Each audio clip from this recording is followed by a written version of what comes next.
The glass hit the wall an inch from Grace Bennett's head and shattered into 100 pieces across the marble floor. She did not flinch. She did not scream. She stood there with her hands folded in front of her plain gray dress and watched the shards settle around her boots like snow that had forgotten how to be gentle.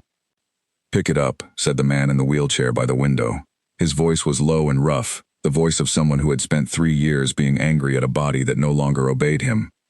"Yes, sir," Grace said, and reached for the broom that leaned against the wall, as if it had been waiting for exactly this moment. Duke Alexander Whitmore watched her sweep without a word of protest, without a single tear, without the shaking hands that the last 99 women had shown him in this very room. He had counted them. He kept a small black book in the drawer of his desk, and in it he wrote a single line for every caregiver who walked through the doors of Ashcombe Estate and walked back out again within a week. Some lasted 3 days. One lasted only 4 hours. He was, in his own bitter way, proud of that record. He expected number 101 to be gone by morning. Grace finished sweeping and emptied the shards into a small metal bin without looking at him. Then she turned, met his eyes for the first time since she had walked into the room an hour earlier, and said, "Is there anything else you would like to throw, Your Grace, or should I start unpacking my things?" The Duke's jaw tightened. Nobody spoke to him that way. Nobody had spoken to him that way since the accident, since the day his body had stopped listening to him from the waist down, and the whole world had started treating him like something fragile and terrible at the same time. "You think you are clever," he said. "I think you are testing me," Grace said. "And I think you have been testing everyone for 3 years, because it is easier than letting anyone stay long enough to see you." For a moment, Alexander said nothing. The fire in the hearth cracked and spat. Outside the tall windows, the grounds of Ashcombe stretched for miles, green and gray under a sky heavy with rain that had not yet decided to fall. "Get out of my sight," he finally said, wheeling himself toward the far door with sharp, angry motions of his arms. "Margaret will show you to the servants' quarters. You will not last the week." Grace watched him go, and felt something settle low in her chest, something that was not fear, and was not pity either. It was recognition. She knew what it looked like when a person built walls out of cruelty because the alternative was letting people see how much they were hurting. She had built those same walls once, a long time ago, in a house far from this one, after she had lost the only family she had left. She picked up her small suitcase from the hallway and followed the sound of footsteps toward the kitchen, where an older woman with silver hair pulled back in a tight bun was already waiting, arms crossed, studying her the way a farmer studies weather before deciding whether to plant. "You are the new one," the woman said. It was not a question. "Grace Bennett. Margaret Doyle. I run this house, and I have buried more hope in this estate than you could imagine, girl. 99 women before you sat in that chair by the fire and cried to me before they packed their bags. What makes you think you will be different?" Grace set her suitcase down carefully. "I don't think I will be different. I think he needs someone who won't leave, no matter what he does. That's all." Margaret studied her for a long moment, something unreadable moving behind her tired eyes. "The agency told me you have no family, no one waiting for you anywhere. Is that true?" "It's true." "Then perhaps that is exactly why you might survive here," Margaret said quietly, and turned to lead her down the hall. "Because you have nothing left to lose, and neither does he." That night, Grace lay awake in the narrow bed of the servants' quarters, listening to the wind push against the old windows of Ashcombe Estate. Somewhere above her, in the east wing, the Duke was awake too. She could hear the faint, steady sound of his wheelchair moving across the floor of his study, back and forth, like a man pacing a cage he could not escape. She thought about the accident everyone in the village whispered about, but no one dared explain fully. A horse race gone wrong, a fall, a brother who did not survive it. She did not know the details yet, only the shape of the silence that surrounded them, thick and careful, like something the whole household had agreed never to touch. In the morning, she rose before the sun and made her way to the kitchen, where she found Dr. Henry Colt already sitting at the table, a cup of tea cooling in front of him, dark circles beneath his eyes. "You must be the new caregiver," he said, standing to shake her hand. "I confess I did not expect to see you at breakfast. Most of the others locked themselves in their rooms after the first night." "I don't scare easily," Grace said. Henry smiled faintly, though there was something tired behind it. "That is good, because he will try very hard to scare you away. He believes it is kinder than letting anyone get close enough to be disappointed when they inevitably leave anyway. Has anyone told him that pushing people away doesn't stop the disappointment? It only guarantees it." Henry looked at her with new interest. "No," he said. "No one has told him that in 3 years. Their conversation was cut short by the sound of a bell ringing sharply from the east wing. Once, twice, 3 times in quick succession, the signal that the Duke was awake and demanding attention. Grace set down her cup and rose without hesitation. "Careful," Henry said behind her. "The mornings are the worst. He has not slept properly in years, and by dawn his temper is a loaded gun." Grace only nodded and walked toward the stairs. She found Alexander in his study, already dressed, his hair damp from where he had splashed water on his face without help, refusing, as always, to let anyone assist him with anything he could manage alone, no matter how much it cost him in time and effort. "You're late," he snapped. "I was told breakfast started at 7. It is not yet 7:15. I did not ask for your opinion on the household schedule." "No," Grace agreed, moving to open the curtains, letting gray morning light spill across the room. "You asked for a caregiver, and here I am, caring for you whether you like it or not." He wheeled toward her fast enough that she took an instinctive step back, but stopped himself just short of her, breathing hard, his eyes burning with a fury that seemed to come from somewhere far deeper than this single moment. "You know nothing about what I need," he said, his voice cracking slightly at the edges. "You're right," Grace said calmly, refusing to back down further. "I don't know what you need, but I know you have been alone in this room for 3 years, throwing things at anyone who tries to help you, and I know that has not made the pain go away. So maybe it is time to try something different." For a long, tense moment, neither of them spoke. Alexander's hands gripped the wheels of his chair so tightly his knuckles turned white. Grace held her ground, refusing to look away, refusing to be the 101st woman who ran. Finally, he turned his chair away from her and stared out the window at the gray, waiting grounds of Ashcombe. "Bring my breakfast," he said quietly, "and do not speak to me again unless I ask you a question." It was not kindness. It was not even close to kindness. But it was not another glass thrown at the wall, and for the first morning in a very long time, Margaret Doyle stood in the doorway watching the exchange with something like disbelief written across her weathered face. Later that afternoon, as Grace organized the medicine cabinet in the small room adjoining the Duke's bedroom, a visitor arrived at Ashcombe unannounced. She heard his voice before she saw him, smooth and confident, echoing down the marble hallway as Margaret greeted him with careful, guarded politeness. "Lord Edmund," Margaret said, "we were not expecting you today." "I do not need to announce myself in my own cousin's house, Margaret," the voice replied, and there was something underneath the pleasant tone that made the hair on Grace's arms stand up, something practiced and cold. Grace stepped into the hallway just as a tall man in an expensive dark coat rounded the corner, his eyes sweeping over her with quick, assessing interest. "And who is this?" Edmund asked, a thin smile spreading across his face. "Grace Bennet," Margaret said quickly. "The new caregiver." "Ah," Edmund's smile did not reach his eyes. "How refreshing. I do hope you last longer than the others, my dear. My cousin can be quite difficult, as I'm sure you've already discovered." "I have," Grace said simply, offering nothing more. Edmund's gaze lingered on her a moment longer than necessary before he turned and walked toward the study, his footsteps unhurried, confident, as though he belonged in every room of this house more than the man who actually owned it. Grace watched him go, and the uneasy feeling in her chest did not fade even after he disappeared through the door. "Who is he?" she asked Margaret quietly. "Lord Edmund Whitmore," Margaret said, her voice dropping low, "the Duke's cousin, next in line to inherit Ashcombe, should anything happen to Alexander." She paused, glancing toward the closed study door. "He visits more often than a man with genuine concern for his cousin's health should." Grace said nothing, but she filed the words away carefully, the way she filed away every small detail in this house that did not quite fit, every silence that felt heavier than it should.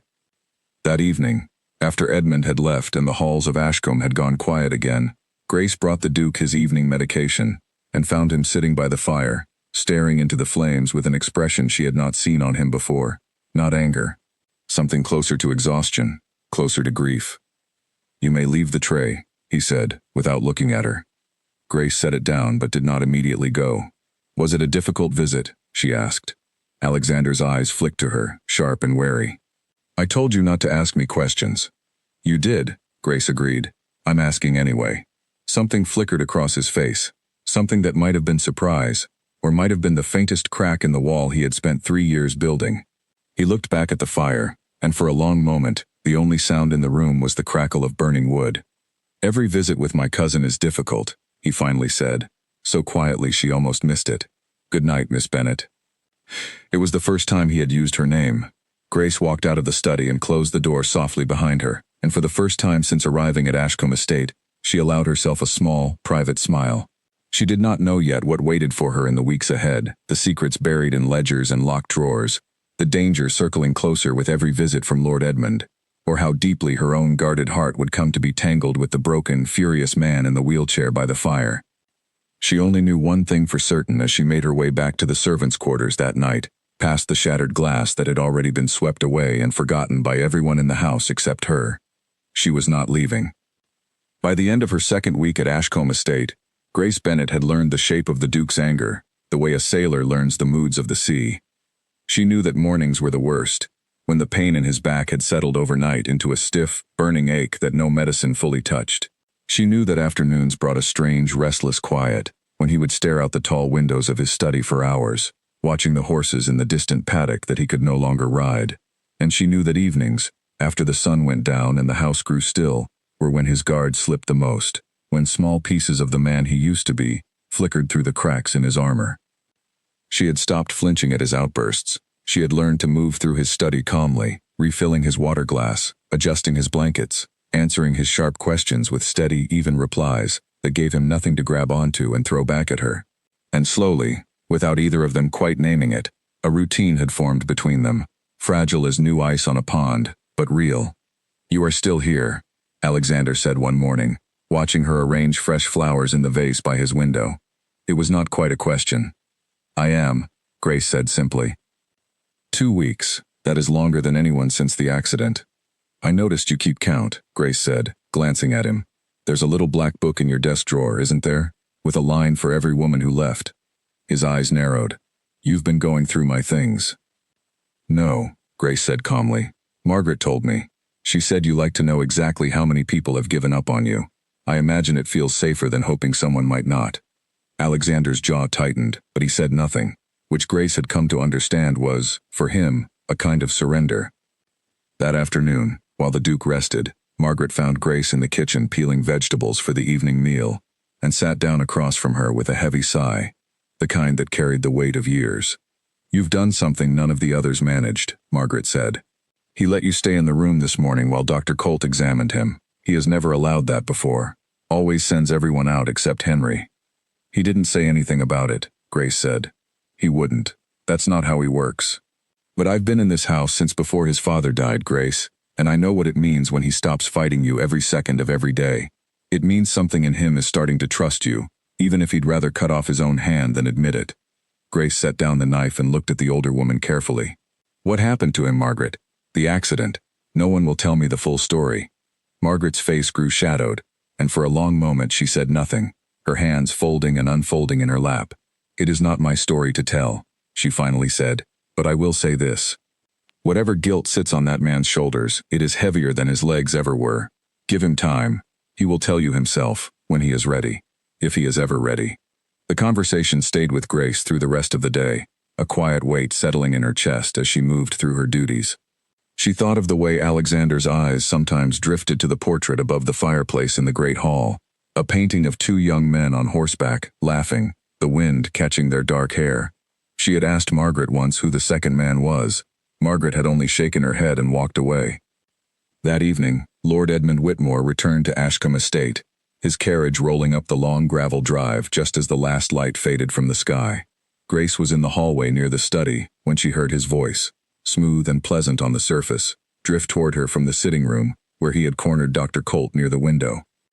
"You must understand my position, Henry," Edmund was saying, his tone light, almost friendly, though something colder ran beneath it. "My cousin has not walked in 3 years. His moods grow worse, not better. As his physician, surely you can see the wisdom in a formal evaluation of his mental fitness to manage the estate." "Alexander is perfectly capable of managing his own affairs," Henry replied, his voice tight with restrained anger. "His legs do not affect his mind, Edmund, and I will not sign any document suggesting otherwise." "Not yet, perhaps," Edmund said smoothly, "but should his condition worsen, someone responsible will need to step in. Someone who has the estate's true interests at heart." Grace stood very still in the hallway, her pulse quickening. She had heard enough conversations in her life to recognize the particular shape of a lie dressed up as concern, and Edmund's words fit that shape perfectly. She moved quietly away before either man noticed her, but the unease she had felt since Edmund's first visit had hardened now into something sharper, something closer to certainty. Whatever kindness Edmund performed in front of the household, it was not kindness at all. It was patience. The patience of a man waiting for something to break. She said nothing to Alexander that night, unsure yet what she had truly heard, unwilling to plant seeds of suspicion without proof, but she began, quietly and carefully, to watch. Over the following days, Grace noticed things she had not noticed before. The way certain staff members who had worked at Ashcombe for years suddenly left without explanation, replaced by new faces who answered to Edmund more readily than to the Duke. The way ledgers in the estate office, which she glimpsed once while delivering tea to Henry, seemed thinner than they should have been for a household of this size and wealth. The way Edmund always visited when Alexander was at his most exhausted, his most vulnerable, as though he were waiting for the right moment to catch his cousin off guard.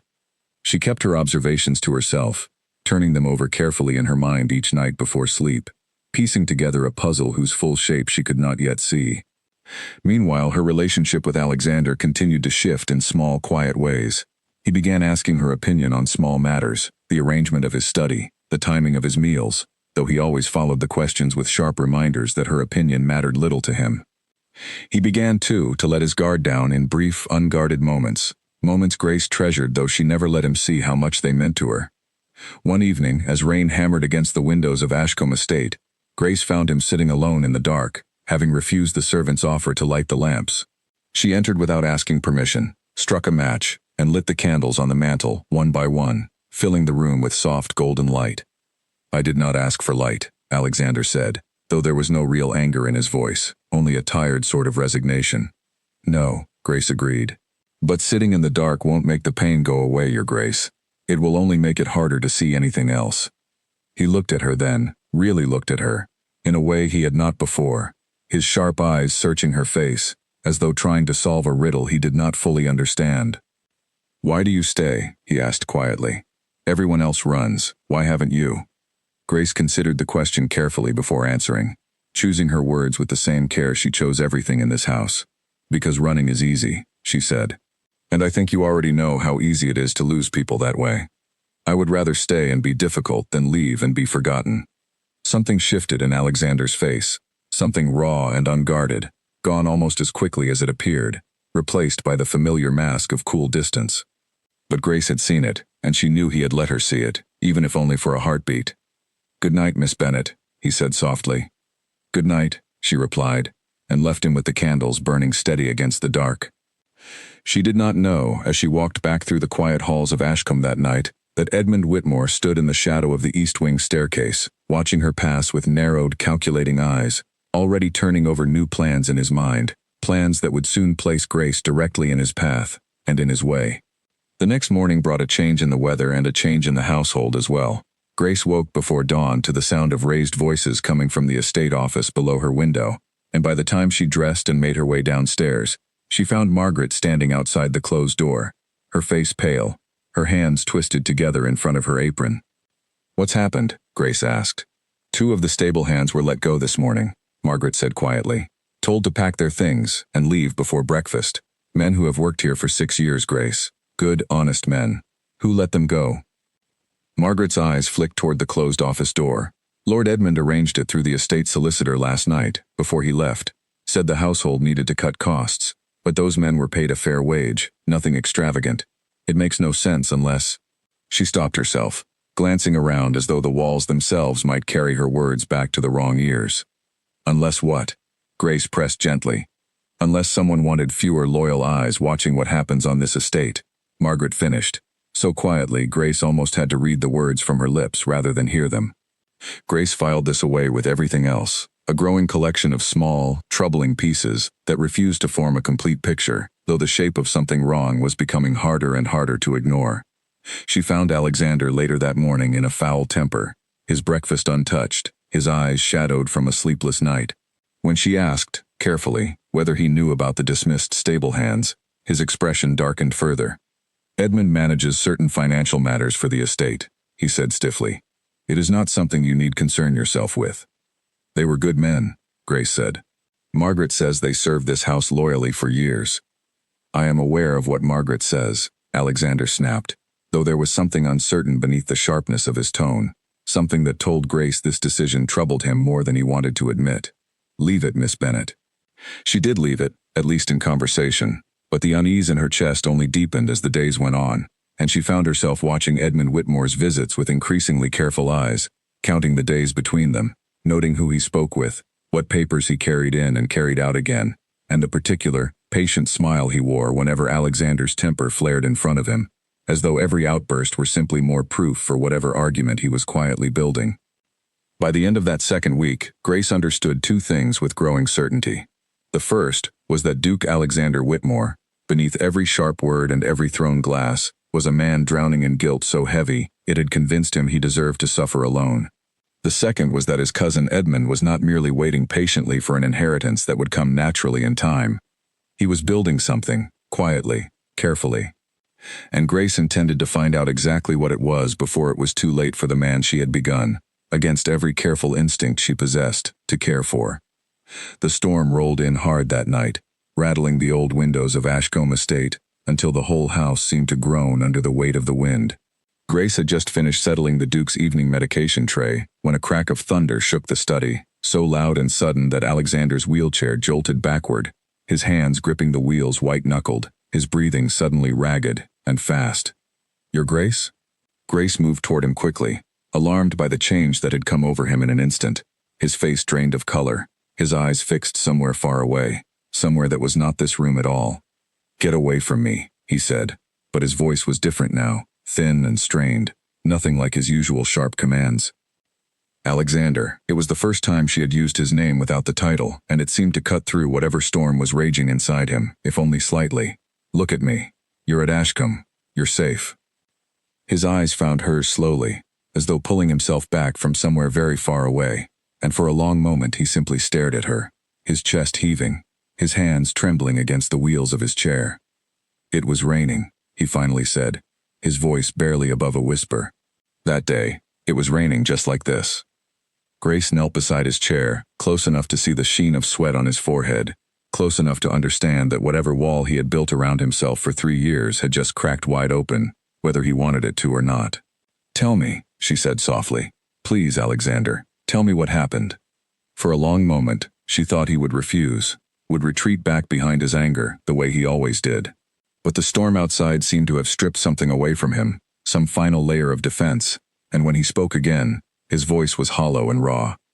"My brother James and I were racing," he said, "along the eastern ridge, above the old quarry. We used to race every autumn, since we were boys. It was tradition, foolish, dangerous tradition, but tradition all the same." He paused, his hands tightening on the wheels of his chair. It had rained for 2 days straight. The ground was soft, treacherous. Our father told us not to ride that morning. I told him we would be careful. Grace said nothing, letting the silence hold space for what was coming. "I was ahead," Alexander continued, his voice growing quieter still. "I heard James shout behind me, and when I turned, his horse had lost its footing on the wet ground near the quarry edge. He was thrown, and I—" He stopped, his jaw working, his eyes bright with something he had clearly held back for 3 long years. "I turned my own horse too sharply, trying to reach him. We went down together, near the edge. I broke my back on the rocks. James—" He could not finish the sentence, but he did not need to. Grace felt the weight of the unspoken words settle over the room like a shroud. "James died that day," Alexander finally said. "My brother died, and I lived, and I have spent every single day since wondering why the universe made that particular choice.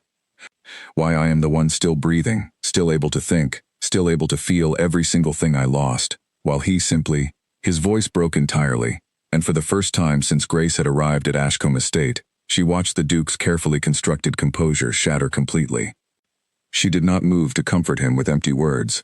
She simply stayed beside him, close enough that he could feel he was not alone, and let him grieve in whatever silence or sound he needed. "It should have been me who died," he finally whispered. "James had a wife, a child on the way. He had everything to live for, and I had nothing but horses and racing and foolish pride. And now he is gone, and I sit in this chair every single day, unable to even walk to his grave to tell him I am sorry." "You could tell him now," Grace said softly. "Not at his grave. Here, I would listen, if you wanted to say it." Alexander looked at her, his eyes red-rimmed and raw, searching her face as though trying to understand why she had not yet run from the room, why she was not looking at him with the same pity or fear that had driven away 99 women before her. "I'm sorry, James," he said finally, so quietly it was barely a sound at all, his voice cracking on every word. "I'm so sorry." Grace reached out then, and placed her hand gently over his, not pulling away when his fingers curled instinctively around hers, gripping tightly, as though she were the only solid thing left in a world that had been shifting beneath him for 3 long years. They stayed like that for a long time, the storm slowly softening outside the windows, until Alexander's breathing steadied and the tension in his shoulders finally began to ease. "I have never told anyone that," he said eventually. "Not Henry, not Margaret. No one." "Thank you for telling me," Grace said simply. He studied her for a long moment, something unguarded and vulnerable still lingering in his expression. "Why do you not look at me differently now? Everyone who learns the truth looks at me differently, like I am something broken that needs to be handled carefully." "You are not broken," Grace said firmly. "You are grieving. There is a difference, even if it does not always feel that way." Something in his face shifted then, something that might have been the very beginning of hope, fragile and uncertain, but real. "I lost someone too," Grace said quietly, after a moment. "My younger sister. Fever took her when she was 12. I was 17, and I was supposed to be watching her that week while our parents traveled for work. I told myself for years that if I had noticed the signs sooner, called for the doctor sooner, she might have lived." Alexander looked at her with new understanding in his eyes. "Is that why you never leave? Why you stay no matter what I do to try to push you away?" "Perhaps," Grace admitted. "I think I understand, better than most, what it feels like to carry guilt that convinces you that you do not deserve comfort, or help, or even simple kindness. But I have learned something over the years, Alexander, and I want you to hear it clearly. Guilt does not honor the people we lost. It only steals more life from the people still living." The words settled heavily in the quiet room, and for a long time neither of them spoke, the fire crackling softly in the hearth, the storm outside finally beginning to fade into a gentle, steady rain. "Dr. Colt has spoken of a treatment," Alexander finally said, his voice low. "A physical therapy program, meant for injuries like mine. He believes there is a chance, however small, that I might regain some strength, some movement. I refused to consider it. I told myself it did not matter, that nothing could fix what I had lost." "And now?" Grace asked carefully. Alexander looked at their still joined hands, then back up at her face, something new and fragile flickering in his tired eyes. "Perhaps," he said slowly, as though testing the shape of the word for the first time in years, "perhaps it is time I stopped punishing myself for surviving and started trying to live instead." Grace felt something warm bloom in her chest, careful hope rising where before there had only been careful distance. "I think James would want that," she said gently. "I think he would want you to try." Alexander nodded slowly, and for the first time since she had arrived at Ashcombe Estate, she saw something on his face that was not anger, and was not grief, but the smallest, most fragile beginning of resolve. "Tell Henry I will see him tomorrow morning," he said quietly. "Tell him I am ready to begin." Grace squeezed his hand gently before rising to leave him to his rest, her heart full of a cautious, careful hope she had not expected to feel in this house of shattered glass and guarded silence. She did not know yet that Edmund Whitmore had already begun making arrangements of his own, quiet conversations with solicitors and physicians willing to be persuaded, documents drafted in careful legal language designed to strip his cousin of control over the very estate he was only now, after 3 long years, finally beginning to fight for again. The storm outside had passed, but a new one, quieter and far more dangerous, was only just beginning to gather. The next morning, Dr. Henry Colt arrived at Ashcombe earlier than usual, summoned by a note Grace had delivered to his cottage at first light. When he entered the study and found Alexander waiting for him, dressed and alert despite the shadows still lingering beneath his eyes, Henry stopped in the doorway, genuine surprise written across his face. "You wish to begin therapy," he said slowly, as though testing whether the words might dissolve if spoken too quickly. "I wish to try," Alexander corrected. "I make no promises beyond that." "Trying is more than you have offered in 3 years, Henry said, setting down his bag and pulling a chair close. "I will not pretend this will be easy. The muscles below your injury have gone unused for a long time. Rebuilding any strength or sensation will require patience, discipline, and no small amount of pain." "I have plenty of experience with pain," Alexander said dryly, and for the first time in longer than Grace could remember, Something that resembled humor flickered across his face. Henry began that same morning with simple exercises, testing what sensation remained, working carefully with Alexander's legs to prevent further muscle loss, explaining each step patiently despite Alexander's occasional flashes of frustration when his body refused to cooperate the way his mind demanded.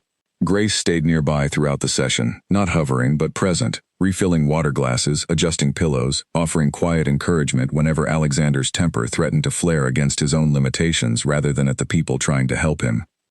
"This is pointless," he snapped at one point, his hands gripping the edge of the table as Henry worked, sweat beading on his forehead from effort that produced no visible result.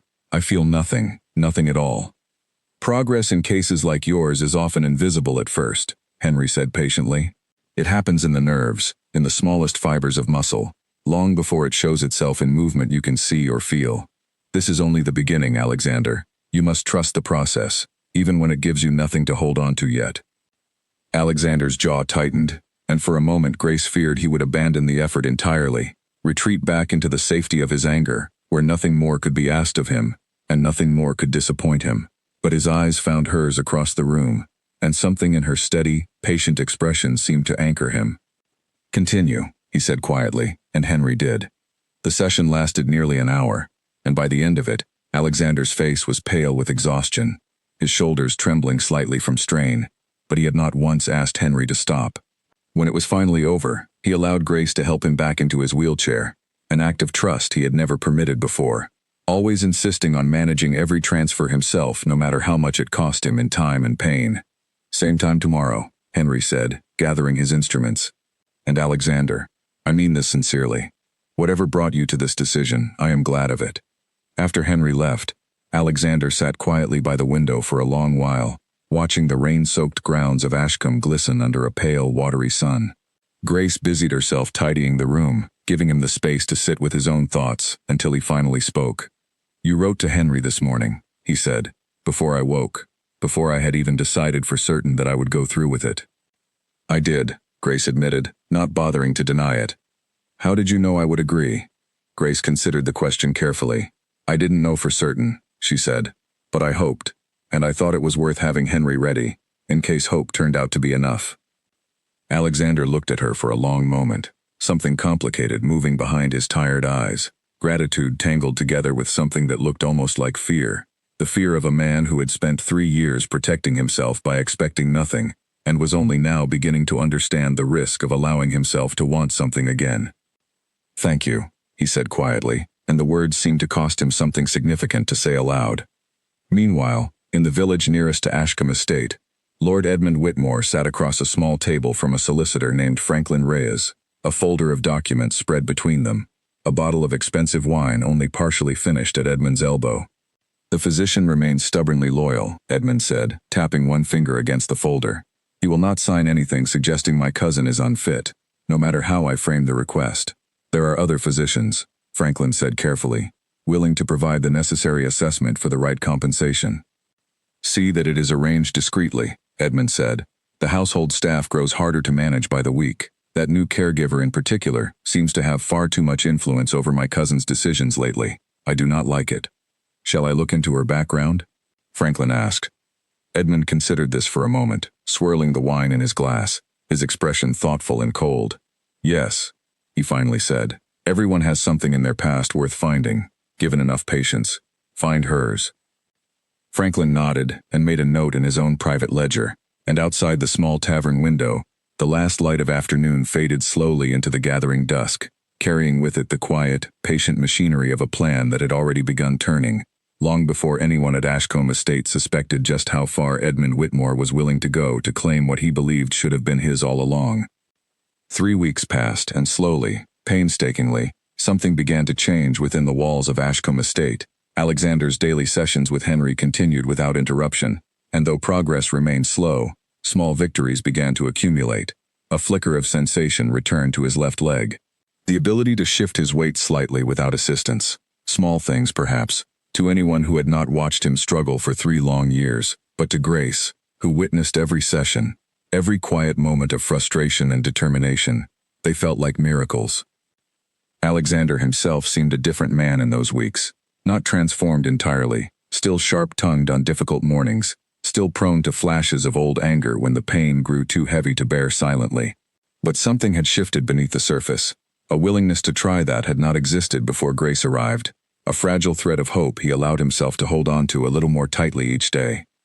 "You seem happier," Margaret observed one afternoon, finding Grace in the garden gathering herbs for the kitchen. "The whole house feels different lately, lighter somehow." "He's trying," Grace said simply, though a small smile touched her lips. "That's all it takes sometimes, just trying." Margaret studied her carefully. "It is more than that, and you know it, Grace Bennett. I have worked in this house a long time. I know the difference between a man who is merely improving physically and a man who has found a reason to want to improve at all." Grace said nothing, but the warmth in her cheeks likely said enough. That same afternoon, while delivering a stack of correspondence to the estate office for filing, Grace noticed something odd tucked behind the household account books on the highest shelf. A slim leather ledger, older and more worn than the others, pushed back as though someone had wanted it forgotten rather than found. She should have left it. She knew, even as her fingers reached for it, that whatever this ledger contained was likely not meant for her eyes. But the growing unease she had carried for weeks now, the whispered dismissals of loyal staff, the careful timing of Edmund's visits, the cold calculation she had glimpsed behind his polite smiles, pushed her forward despite her better judgment. She pulled the ledger down and opened it carefully, and within moments, her breath caught in her throat. Page after page of careful, precise handwriting detailed transfers of estate funds over the past 2 years. Sums moved from Ashcombe's accounts into accounts belonging to Lord Edmund Whitmore, disguised behind vague descriptions like maintenance costs and staff wages that did not match the actual expenses Grace had come to recognize from managing the household's daily needs alongside Margaret. The amounts grew larger with each passing month, and the most recent entry, dated only 2 weeks earlier, showed a transfer larger than anything before it, timed precisely to coincide with one of Edmund's visits. Grace closed the ledger slowly, her hands trembling slightly, understanding now with sudden, terrible clarity exactly what Edmund Whitmore had been building all this time. Not merely patience for an inheritance that would come naturally. He had been draining the estate for years already, quietly, carefully, and if he succeeded in having Alexander declared unfit to manage his own affairs, there would be no one left to notice what remained missing, no one left to ask the questions that mattered. She tucked the ledger carefully into the folds of her dress and made her way straight to Alexander's study, her heart pounding with every step. She found him working through a set of leg exercises Henry had assigned for the days between formal sessions, his face set with the particular concentration he now brought to every effort at recovery. He looked up as she entered, his expression shifting immediately at whatever he saw written on her face. "What's happened?" he asked, alarm sharpening his tired eyes. Grace closed the door behind her and crossed the room, pulling the ledger from her dress and setting it carefully on the table before him. "I found this in the estate office," she said. "I think you need to see it before anyone else does." Alexander opened the ledger with careful hands, and Grace watched his face change as he turned page after page, the color draining slowly from his cheeks, his jaw tightening with a fury she had not seen since the very first day she arrived at Ashcombe. "This cannot be right," he said, though his voice suggested he already knew, with sinking certainty, that it was. "I compared the amounts to the household accounts myself," Grace said gently. "The numbers do not match anything legitimate, Alexander. Your cousin has been stealing from this estate for at least 2 years, and growing bolder with every month that passes." Alexander closed the ledger slowly, his hands gripping its worn leather cover so tightly his knuckles turned white. "He visits me," he said quietly, his voice trembling with barely controlled rage, "sits across from me, offering false concern about my health, my mental fitness, while quietly emptying the very estate he claims to care about protecting. There's more," Grace said carefully. "I overheard him weeks ago, speaking with Henry, pressuring him to sign documents declaring you unfit to manage your own affairs. Henry refused, but I believe your cousin has been seeking other physicians willing to provide whatever assessment he requires, regardless of the truth." Alexander's expression darkened further, a storm gathering behind his eyes that Grace had not witnessed even in his angriest moments during her first weeks at Ashcombe. This was not the reckless anger of a man lashing out from pain and grief.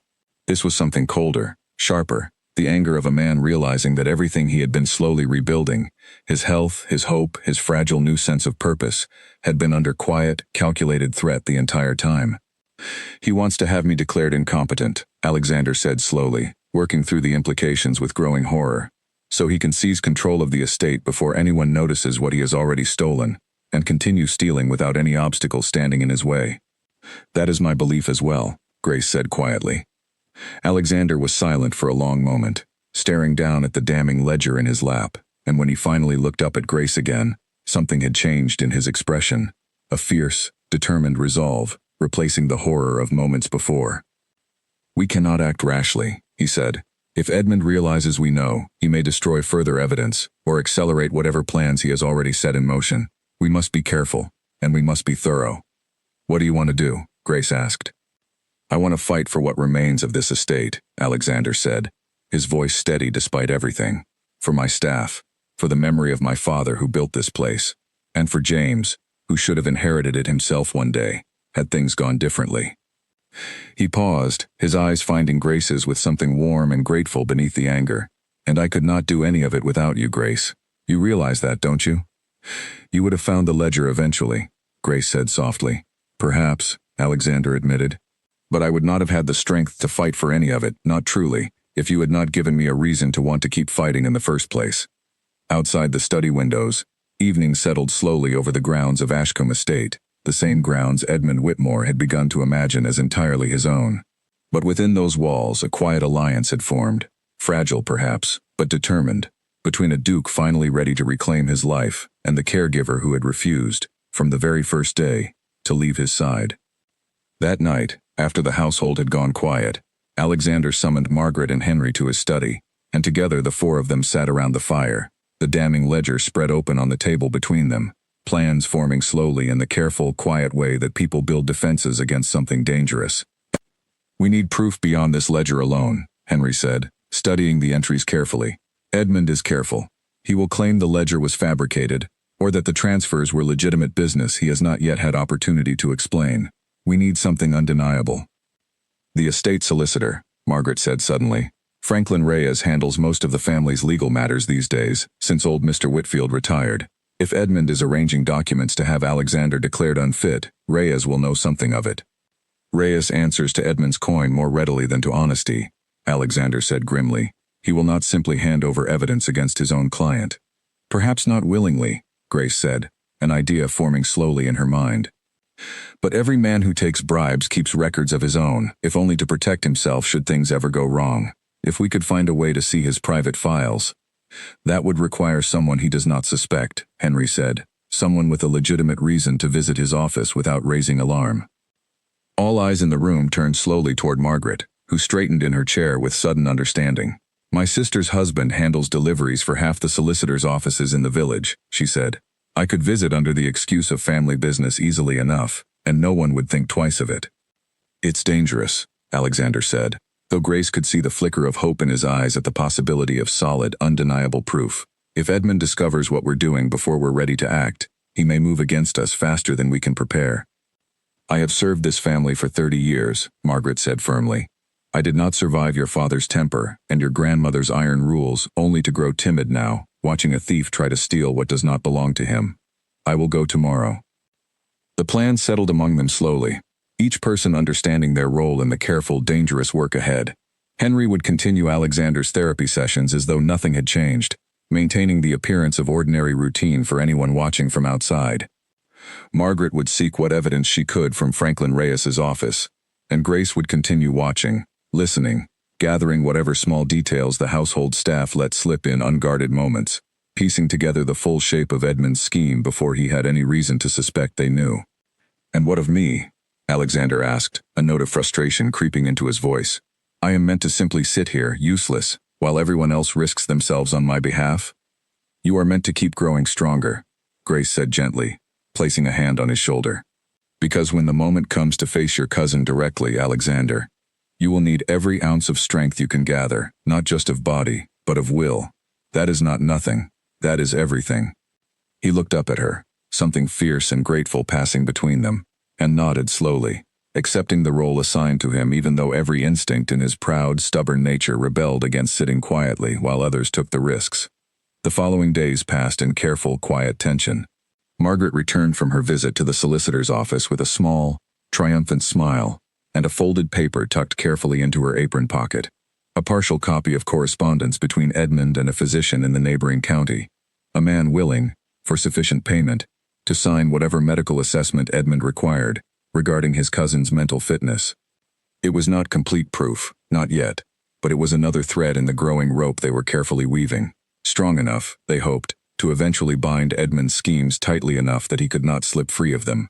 Meanwhile, Alexander's therapy continued with quiet, determined progress. By the end of that week, he managed, with Henry's careful support, to stand for the first time in 3 years, trembling and pale, gripping the parallel bars Henry had installed in the study with white-knuckled desperation, but standing nonetheless, if only for a handful of seconds before his strength gave out entirely. Grace watched from the doorway, tears she did not bother hiding slipping down her cheeks, and when Alexander finally sank back into his chair, exhausted but triumphant, his eyes found hers immediately across the room, searching for and finding the quiet pride reflected there. "I stood," he said, disbelief and wonder mingling in his voice. "You stood," Grace agreed, crossing the room to kneel beside his chair. "And you will stand again, Alexander, again and again, until standing becomes as ordinary as breathing." He reached out and took her hand gently, his thumb tracing careful circles across her knuckles, and for a long, quiet moment, neither of them spoke. The victory of the day settling warmly between them, a small but undeniable proof that even after 3 years of darkness, light could still find its way back into a life that had nearly given up on ever finding it again. But even as hope grew steadily within the walls of Ashcombe Estate, danger gathered just as steadily beyond them, and neither Grace nor Alexander yet understood how quickly Edmund Whitmore's patience was beginning to run out. The letter arrived on a gray Tuesday morning, delivered by a messenger who refused to say who had sent him, only that it was meant for Grace Bennet and no one else. She opened it in the privacy of her small room, her hands growing cold as she read the careful, threatening words written in an unfamiliar hand. "We know who you are, Miss Bennet, and we know what you believe you have found. Consider carefully whether continuing down this path is worth what it may cost you. Some pasts are better left buried, for everyone's sake." Grace read the letter 3 times, her heart pounding harder with each reading, understanding immediately what it meant. Somehow, Edmund had discovered that she and the household had learned of his schemes, and he was not above threatening her directly to keep her silent. She thought immediately of Franklin Reyes and the private investigation Edmund had ordered weeks earlier, the search into her background she had not known about until this very moment. She thought of her sister, of the guilt she carried, of whatever fragments of her past a determined enough man might dig up and twist into something ugly enough to use against her. She did not show the letter to Alexander immediately. She told herself it was to protect his fragile progress, his growing strength, from unnecessary worry. But if she was honest with herself, some smaller, more frightened part of her feared what he might see in her eyes if he learned there were pieces of her own past she had never fully shared with him either. But hiding things, she reminded herself grimly, was precisely the kind of behavior that had kept Alexander trapped in darkness for 3 long years. She would not repeat his mistakes. She found him in his study that evening, alone, reviewing correspondence with a small, private smile that had become more common in recent weeks, and she crossed the room and placed the letter directly in his hands without a word of preamble. Alexander read it once, his expression darkening with each line, and when he looked up at her, fury blazed openly in his eyes. "He threatened you," he said, his voice low and dangerous. "He dares to threaten you, in my own house, under my own protection." "I don't frighten easily," Grace said, though her voice trembled slightly despite her best efforts. "That does not mean you should have to endure this at all," Alexander said, wheeling closer to her, his hand finding hers and gripping it tightly. "Grace, tell me honestly, is there truly something in your past that Edmund could use against you? Something that could hurt you?" Grace hesitated, old guilt rising sharp and familiar in her chest. "My sister's death," she finally admitted quietly. "I told you fever took her, and that is true. But there is more to it. I was supposed to be watching her that week, as I said. But the truth is, I had also been secretly meeting a young man my parents disapproved of, and on the night her fever grew worst, I was not at home. I was with him, and by the time I returned, hours had passed, hours that might have made a difference had a doctor been called sooner." Her voice broke slightly on the final words. Years of carefully buried shame finally spoken aloud for the first time since it happened. "I have never told anyone the full truth, not even Margaret. I let people believe it was simple bad fortune, an illness no one could have prevented, because the truth was too heavy to speak aloud." Alexander was quiet for a long moment, and Grace braced herself for judgment, for the same pity or disappointment she had feared from everyone in her life since that terrible night. But when he finally spoke, his voice held nothing but gentle understanding. "You were 17, he said softly. "A child yourself, in many ways. And children make mistakes, Grace. Terrible, painful mistakes sometimes. But mistakes born of youth and circumstance, not cruelty or carelessness. You have punished yourself for years for a tragedy that was never truly within your control to prevent. That is what I told you. About James," Grace said, understanding dawning slowly. "The same words, nearly exactly." "Perhaps because they are true for both of us," Alexander said, drawing her hand to his lips and pressing a gentle kiss against her knuckles. "We have both spent years drowning in guilt that convinced us we did not deserve peace, or love, or forgiveness. Perhaps it is time we both stopped believing that lie." Grace felt tears rise unexpectedly, warm and overwhelming, and she did not fight them, letting them fall freely for the first time in longer than she could remember, safe in the quiet understanding of a man who had learned, through his own long suffering, exactly how heavy such guilt could grow. "Edmund will not win this," Alexander said firmly, once her tears had eased. "Whatever threats he sends, whatever secrets he thinks he has uncovered, they mean nothing beside the truth of what he has stolen from this estate, and what he has tried to steal from me. We will finish gathering our proof, Grace, and we will end this." But even as he spoke the words with fierce determination, neither of them yet knew how quickly Edmund intended to act, how little time remained before the careful, patient plans he had been building for years would finally, violently, come to a head. The confrontation came only 3 days later, on an afternoon that began, deceptively, like any other. Edmund arrived at Ashcombe Estate unannounced once again, but this time his pleasant, practiced smile was absent entirely, replaced by something colder and far more urgent. And he was not alone. Franklin Reyes accompanied him, along with an unfamiliar physician carrying a leather medical bag, and behind them, 2 men Grace did not recognize at all, large and silent, positioned near the entrance like guards rather than guests. "Alexander," Edmund said, sweeping into the study without waiting for permission, "I believe it is time we settled matters between us, once and for all." Alexander straightened in his wheelchair, his expression hardening immediately at the sight of the assembled group. "What is the meaning of this, Edmund?" "I have grown concerned for your well-being, cousin," Edmund said smoothly, though the coldness beneath his polite tone had grown impossible now to disguise.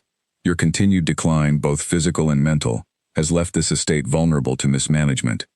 Dr. Whitfield here has agreed to conduct a formal assessment of your fitness to continue managing your affairs, and Mr. Reyes has prepared the necessary guardianship documents, should the assessment confirm what I already suspect to be true."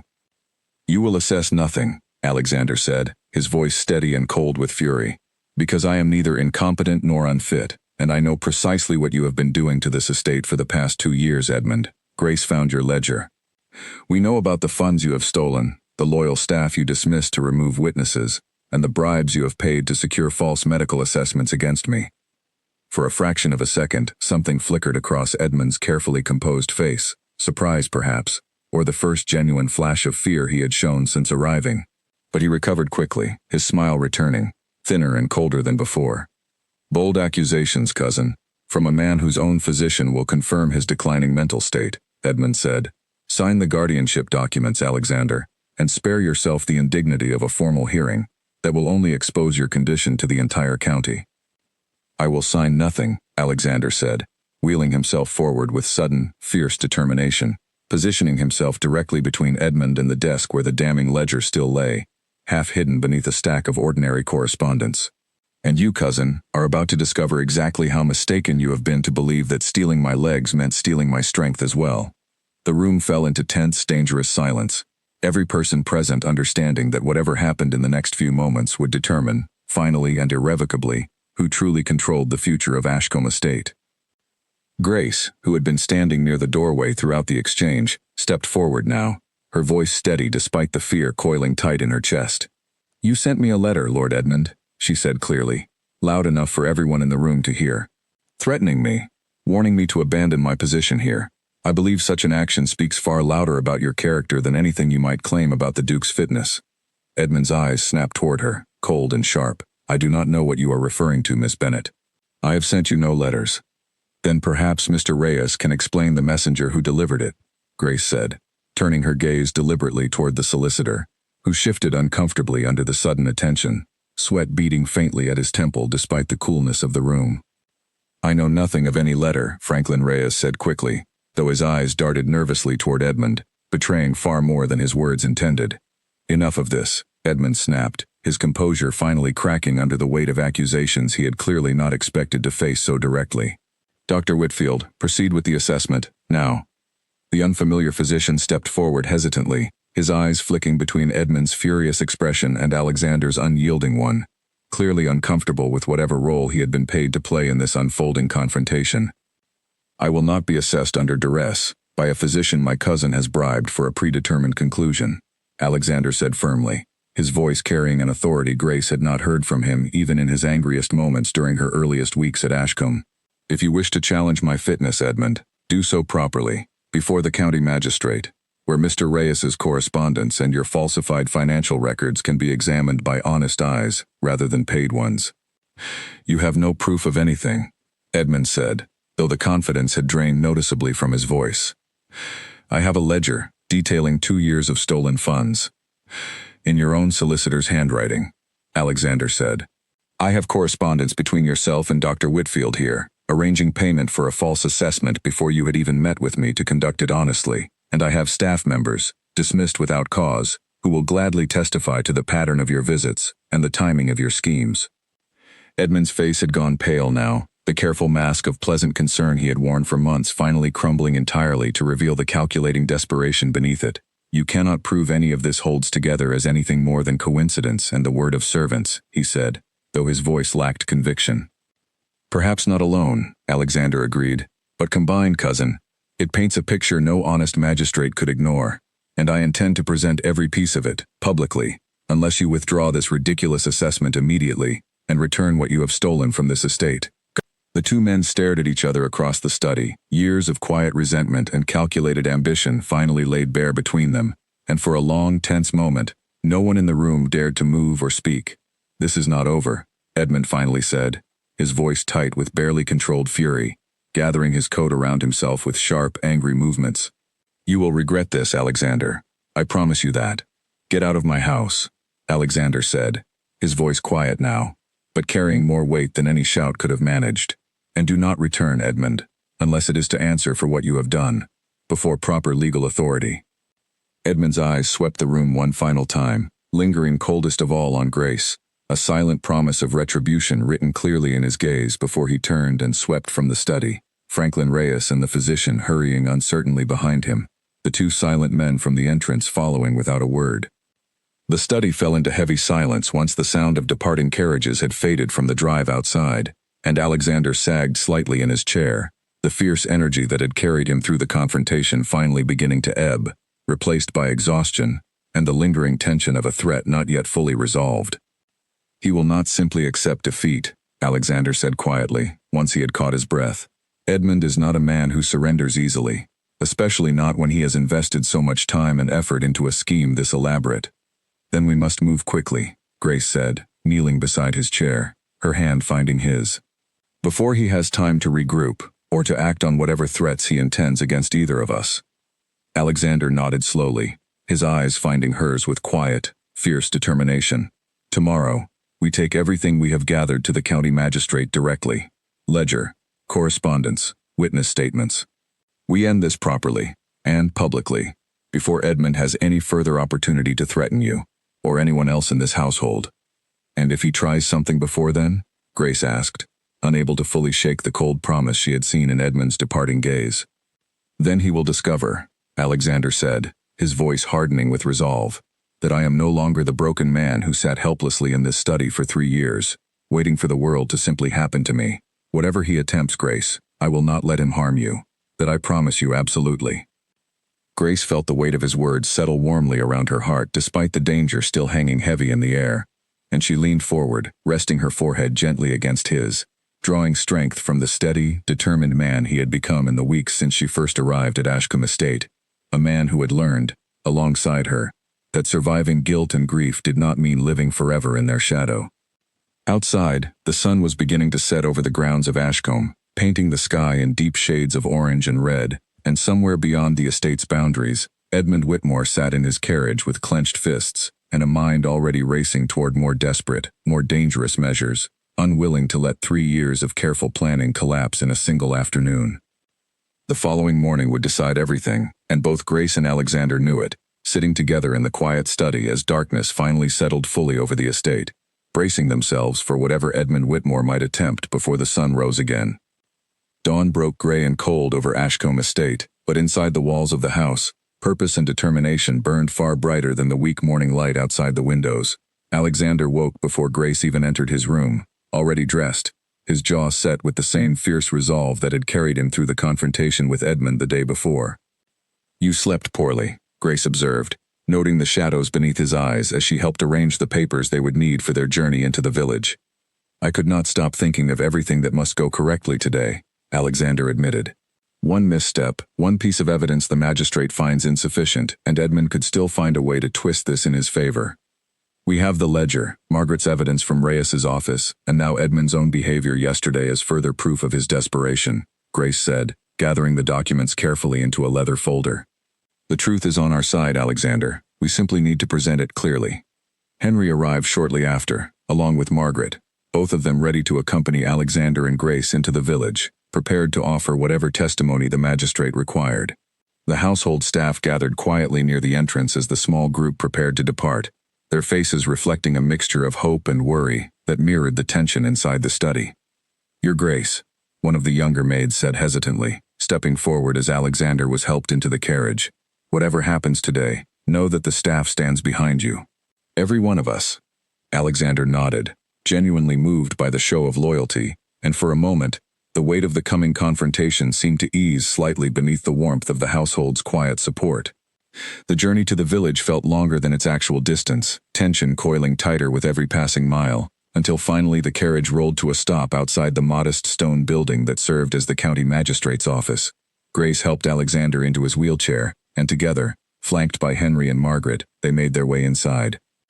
Magistrate Oliver Whitfield, no relation to the physician Edmund had attempted to bribe, listened carefully as Alexander laid out the evidence before him, page by page, the ledger's damning entries, Margaret's carefully obtained correspondence, and Grace's account of the threatening letter she had received. Henry added his own testimony regarding Edmund's earlier attempts to pressure him into signing a false assessment, and by the time the presentation concluded, the magistrate's expression had grown grave and serious. "This is significant evidence, Your Grace," Magistrate Whitfield said, closing the ledger carefully. "I will summon Lord Edmund Whitmore and Mr. Reyes for formal questioning immediately. Given the severity of these accusations, I expect this matter to require a full hearing." It did not take long for word to reach Edmund that a formal complaint had been filed against him, and by early afternoon, he arrived at the magistrate's office himself, his composure cracking visibly under the weight of accusations he could no longer simply dismiss or ignore. Franklin Reyes accompanied him, considerably paler than he had been the previous day, and it became clear within moments of questioning that the solicitor's loyalty to his client had begun to waver considerably under the threat of his own legal exposure. "I only did as I was instructed," Reyes said quickly, once the magistrate pressed him directly on the falsified documents and the bribed physician's assessment. "Lord Edmund arranged everything. The transfers, the dismissed staff, the physician's payment. I merely handled the paperwork." Edmund's face contorted with fury at his solicitor's rapid betrayal, but the damage was already done, and as the afternoon wore on, piece by piece, the full scope of his scheme unraveled before the magistrate's careful questioning. 2 years of stolen funds. Loyal staff dismissed simply to remove witnesses to his activities. A physician bribed to falsely declare Alexander unfit. And finally, an admission, extracted reluctantly from Reyes under the weight of mounting evidence, that Edmund himself had authored the threatening letter sent to Grace. "You dared to threaten an innocent woman in my household," Alexander said, his voice cold and furious as the final piece of evidence was laid bare before the magistrate, "simply because she was clever enough to see through your lies." Edmund said nothing, his earlier confidence entirely gone now, replaced by the hollow, defeated expression of a man watching years of careful scheming collapse in a single afternoon. "Lord Edmund Whitmore," Magistrate Whitfield said finally, his voice carrying the full weight of legal authority, "you stand accused of embezzlement, fraud, and the intimidation of a private citizen. Given the substantial evidence presented today, I am ordering your immediate arrest pending formal trial, and directing the full restitution of all funds improperly taken from the Ashcombe estate." The words fell like a physical blow across the room, and Edmund's face drained entirely of color as two constables stepped forward to take him into custody. He turned one final time toward Alexander, something raw and bitter twisting across his features. "You always had everything," he said, his voice shaking with years of buried resentment finally spilling free. "The title, the estate, our grandfather's favor, even after your accident. I was simply trying to take what should have been mine all along." "It was never yours to take, Edmund," Alexander said quietly, no triumph in his voice, only quiet, tired sorrow for the cousin he had once trusted. "You could have had a place in this family, in this estate, built on honesty rather than theft. I would have shared everything willingly, had you simply asked instead of scheming." Edmund said nothing more as the constables led him away, and the magistrate's office fell into a heavy, exhausted silence once he had gone, the weight of months of careful planning and danger finally beginning to lift from everyone who remained. The carriage ride back to Ashcombe felt entirely different from the tense journey that morning, relief washing slowly through the small group as the estate's familiar grounds came into view beneath the softening afternoon light. Margaret wept quietly, relief and exhaustion mingling freely on her weathered face, while Henry simply stared out the window, a small, satisfied smile playing at the corners of his mouth. Alexander, however, remained quiet throughout most of the journey, his hand held tightly in Grace's, his eyes distant with thoughts she could not fully read. "What is it?" she finally asked, once the carriage had rolled to a stop before the grand entrance of Ashcombe Estate. "I have spent 3 years believing I had nothing left worth fighting for," Alexander said quietly. "Today, I fought harder than I have fought for anything since the accident, and I realized, somewhere in the middle of it, that I was not fighting simply to protect an estate, or a title, or even justice for my brother's memory." "What were you fighting for?" Grace asked softly. "You," Alexander said simply. "I was fighting to protect you, Grace, and to build a future worth having, a future I could not imagine without you standing beside me in it." Grace felt her breath catch, warmth spreading through her chest, despite the exhaustion of the long, difficult day. "Alexander, let me finish," he said gently, taking both her hands in his now, his eyes steady and sincere despite the fatigue etched across his face. "I know my legs may never fully recover. I know the road ahead remains uncertain in many ways. But I also know that these past weeks with you have taught me more about living than 3 years of simply surviving ever did. I do not wish to simply thank you for your service and let you go on to whatever position awaits you next, Grace. I wish for you to stay, not as my caregiver, but as someone I hope to build a life alongside, if you are willing to have me, broken legs and all."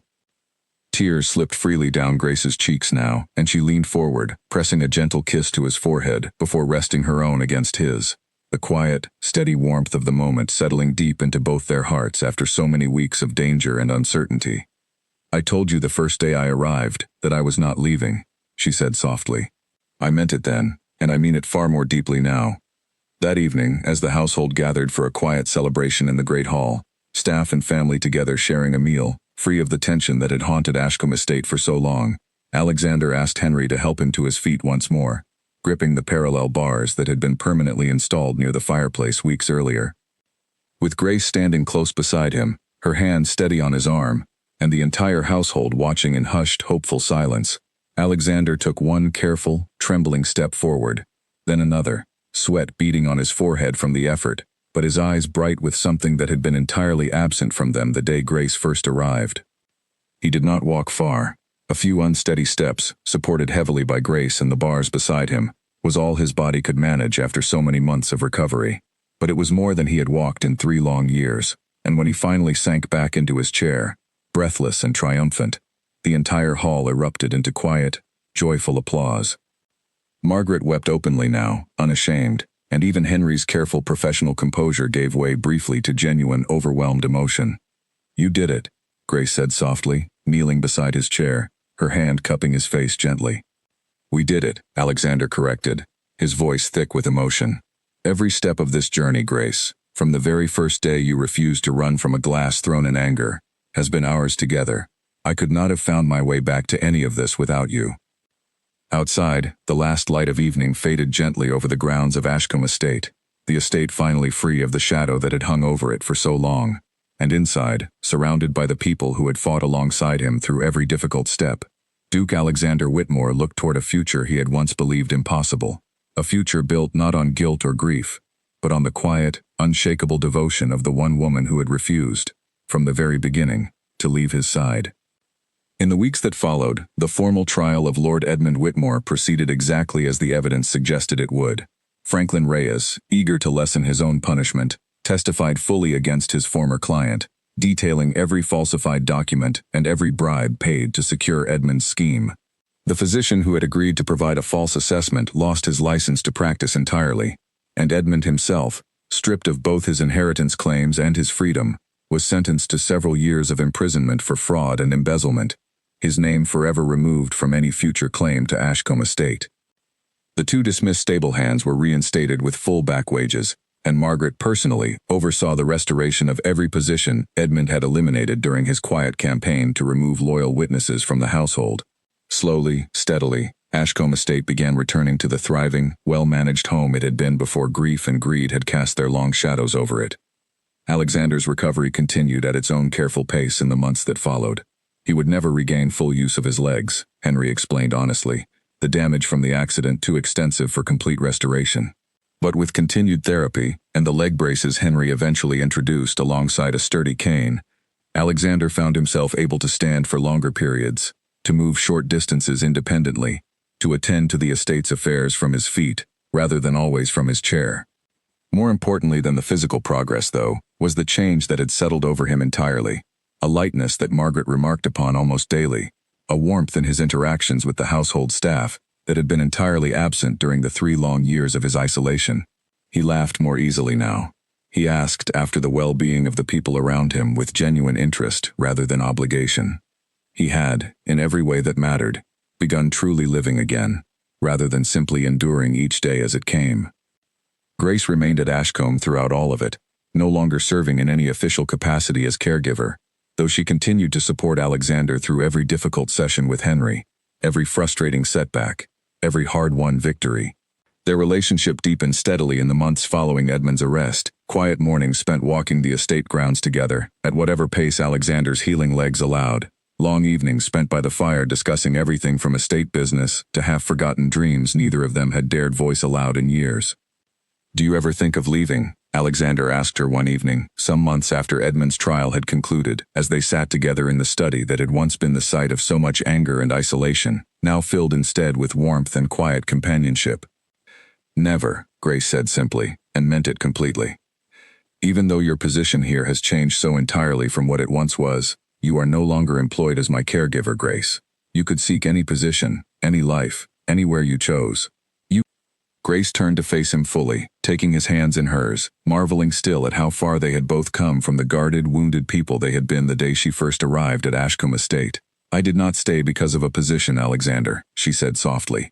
"I stayed because somewhere between sweeping up shattered glass and holding your hand through a storm, I fell in love with the man beneath all that anger and grief.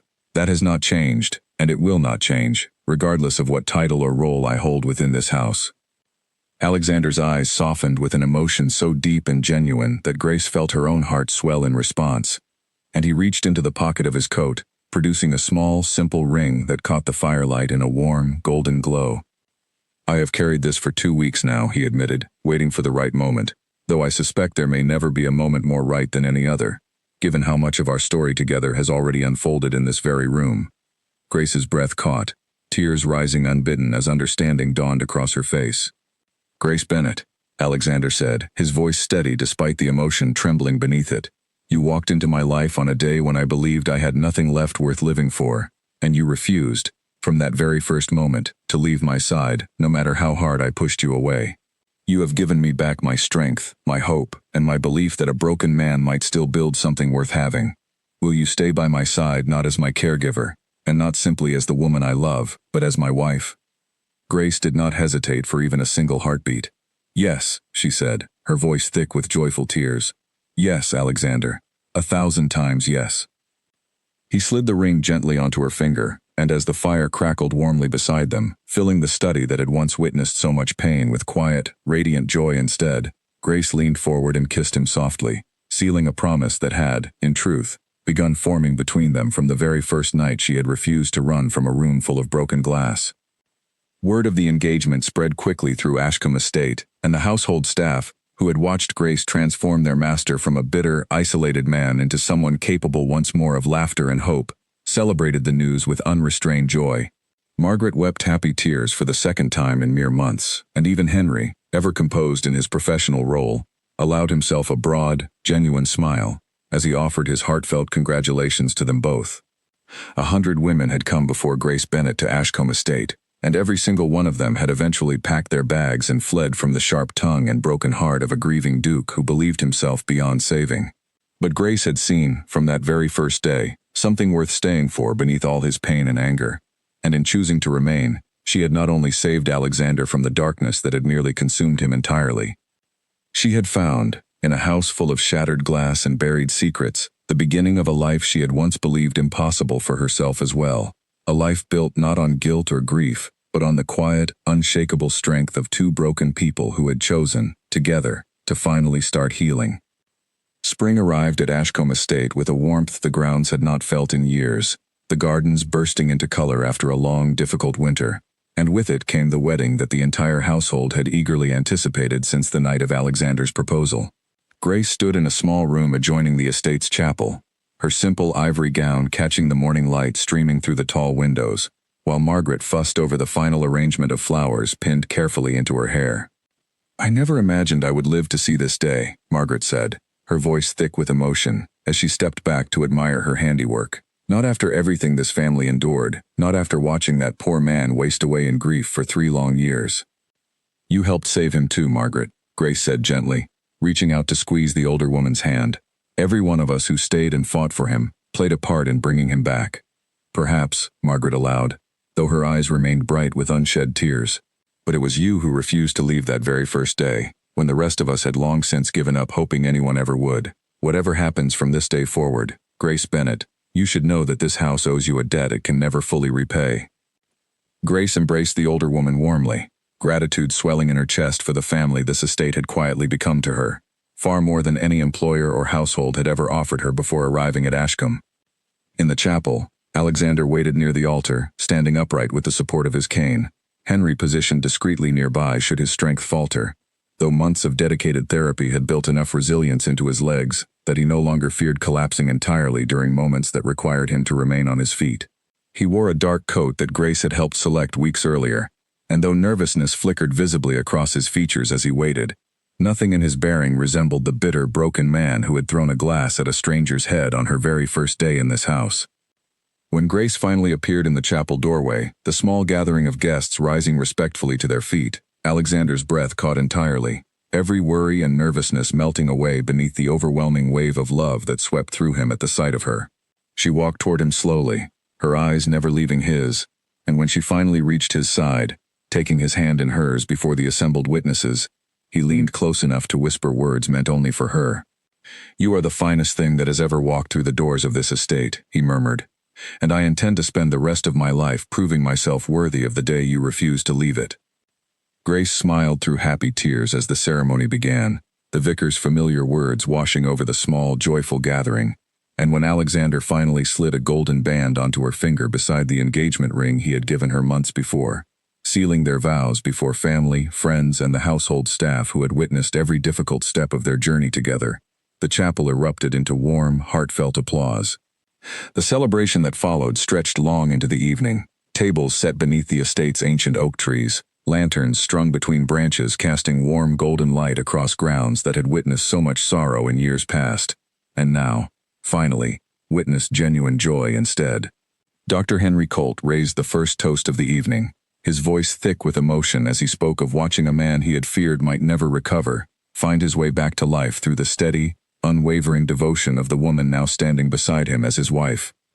"I have practiced medicine for many years," Henry said, raising his glass toward the newly married couple, "and I have learned that some wounds cannot be healed through medicine alone.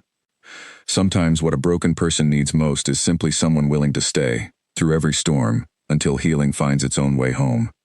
Grace Bennet gave Alexander exactly that, and in doing so, gave this entire household back the future we had all quietly begun to fear was lost forever. The guests raised their glasses in warm agreement, and Alexander, overwhelmed by the outpouring of love surrounding them, pulled Grace close and pressed a gentle kiss to her temple, grateful beyond words for every difficult, dangerous, beautiful step that had led them both to this exact moment. Years passed gently after that joyful spring wedding, and Ashcombe Estate flourished under the careful partnership of Duke Alexander Whitmore and his wife, who proved as capable and thoughtful in managing the estate's affairs as she had once been steady and patient in nursing its master back to health. Alexander continued his slow, determined recovery, eventually able to walk unassisted for short distances around the grounds he had once believed he would never see again, except from the confines of his wheelchair, though he kept the chair nearby always, understanding by then that accepting help when needed was not weakness, but simple, practical wisdom. The portrait of James that had hung above the fireplace in the great hall remained in its place, but its presence no longer carried the same crushing weight of guilt it once had. Alexander visited his brother's grave regularly now, something he had been physically and emotionally unable to do for the first 3 years after the accident, bringing fresh flowers and speaking quietly of the life he was finally building, a life he no longer believed himself unworthy of simply because he had survived when James had not. Margaret remained at Ashcombe as housekeeper for many more years, eventually training a capable young woman to gradually take over her duties as age caught up with her, though she never fully retired, insisting the estate needed her steady presence for as long as she had breath left to offer it. Henry continued his medical practice throughout the county, though he visited Ashcombe often, less as a physician now and more as a treasured family friend who had witnessed the very beginning of Alexander and Grace's story, and had no intention of missing whatever chapters followed. And in the nursery that had once stood empty and unused in the east wing of the estate, new laughter eventually filled the halls of Ashcombe, the sound of small footsteps chasing across marble floors that had once echoed only with the lonely rhythm of a wheelchair moving back and forth through long, sleepless nights. Alexander often stood in the doorway of that nursery in quiet, private moments, watching Grace tend to their children with the same steady, patient warmth she had once offered him, and felt a gratitude so profound it left him nearly breathless every single time. He thought often, in those quiet moments, of the black book that had once sat in his desk drawer, filled with a single cruel line for every woman who had fled his estate and his temper over 3 bitter years. He had burned that book himself, not long after their wedding, watching the pages curl and blacken in the study fireplace, a final release of the anger and grief that had once defined him entirely. 100 women had come before Grace and found only cruelty waiting for them at Ashcombe Estate, cruelty born not from Alexander's true nature, but from a grief so overwhelming he had not yet learned how to survive it without pushing away everyone who tried to help him carry its weight. But the 101st woman who walked through those doors had seen past the anger to the pain beneath it, had refused every attempt to drive her away, and had ultimately given him back not only his strength and his hope, but his entire capacity to love and be loved in return.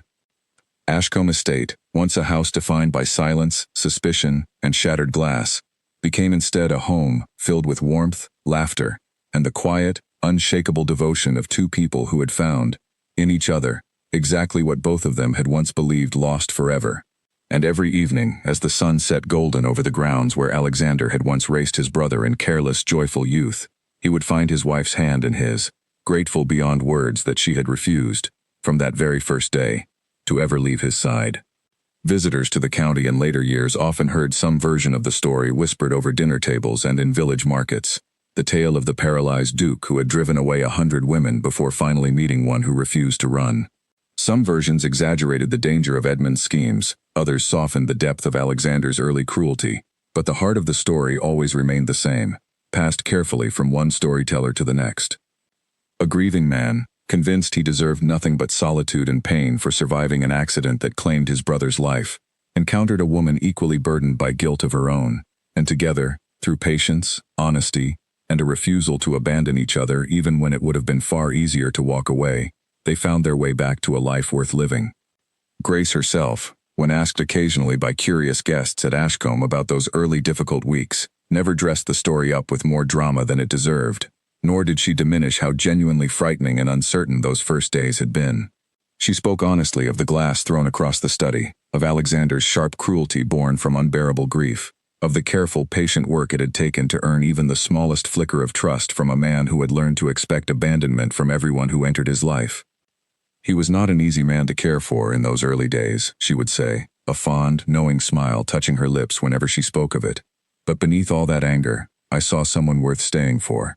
Someone who simply needed proof that not everyone in his life intended to eventually leave him. Sometimes that is all a person needs, truly. Just one person willing to stay long enough to prove it. Alexander, for his part, never tired of telling their children, as they grew older, the story of the day their mother arrived at Ashcombe Estate and refused to flee even after he had thrown a glass in her direction within her very first hour in the house. He told it not with shame, though the memory of his own cruelty in those years still occasionally weighed on him, but with genuine gratitude for the woman who had seen past his worst moments to whatever good remained buried beneath them. "Your mother taught me," he would tell them, settled comfortably in the very study where it had all begun, the fire crackling warmly in the hearth, that surviving something terrible does not mean you are obligated to suffer forever because of it. She taught me that love, real love, does not run from difficulty. It stays, and it works, and it waits patiently for healing to happen in its own time. And so Ashcombe Estate continued on through the years that followed, no longer haunted by the ghosts of guilt and grief that had once nearly consumed it entirely, but filled instead with the steady, enduring warmth of a family built on honesty, patience, and the simple, powerful choice one woman had made on a rainy afternoon years earlier, when 100 women before her had already fled, and she alone had chosen, against every reasonable expectation, to stay.